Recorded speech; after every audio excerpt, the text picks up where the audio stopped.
اس تصویر کے پیچھے کہانی سن کر آپ حیران ہو جاؤ گے۔ دوستو، یہ غزہ ہے جہاں انسان خود اپنے آپ کو اپنے ہاتھوں سے دفن کرنے پر مجبور ہو جاتا ہے۔ جی ہاں، یہ خود کو اپنے ہاتھوں سے دفن کرنے والے غزاوی کا داستان ہے، جس کا مہینوں بعد برآمد شدہ ڈھانچہ اس کے آخری سجدے کی گواہی دے رہا ہے۔ تصویر میں آپ دیکھ سکتے ہیں کہ ایک لاش ہے، اور ایک لاش نہیں بلکہ ہڈیوں کا ڈھانچہ ہے، اور سجدے کے حالت میں ہے، جو آپ یہ تصویر میں دیکھ سکتے ہیں۔ شمالی غزہ سے ڈاکٹر مصطفیٰ نعیم جو ہے وہ بیان کرتے ہیں کہ آج ہمارے ایک پڑوسی اس کے لاش جو ہے وہ مل گئی، زمین میں دبی ہوئی ملی، اور وقت کے ساتھ گل چکی تھی اور حالیہ انخلا کے دوران زخمی ہو گئی تھی، اور 3 دن تک جو ہے وہ مسلسل اس سے خون بہتا رہا، مگر کوئی مدد اس کو نہیں پہنچا، اور نہ خود کسی طبی مرکز پر جو ہے وہ خود کو پہنچا سکا، یعنی نہ اس کے لیے کوئی مدد آئی اور نہ یہ اس کا اتنا طاقت تھا کہ خود کو اسپتال لے جا سکے۔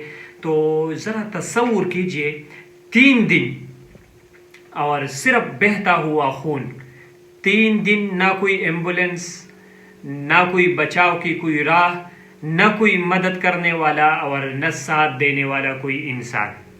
تو اس حال میں بندہ کیا کرے گا؟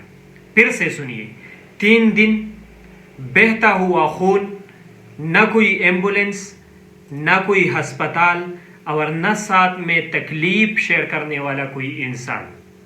تو کیا داستان ہوگا؟ جب اسے یقین ہو گیا کہ اب ایسے بھی واپسی ممکن نہیں ہے، تو اس نے کسی کا انتظار نہیں کیا اور ایک درخت کو چنا، جتنی ہمت باقی تھی اس سے زمین کھودی اور اپنے ہی ہاتھوں اپنے جسم کو مٹی کے سپرد کر دیا، خود کے لیے خود قبر جو ہے وہ کھودا، اور پھر سجدے میں گر گیا، یعنی سجدے کے حالت میں گیا اور موت سے ہمکنارہ ہو گیا۔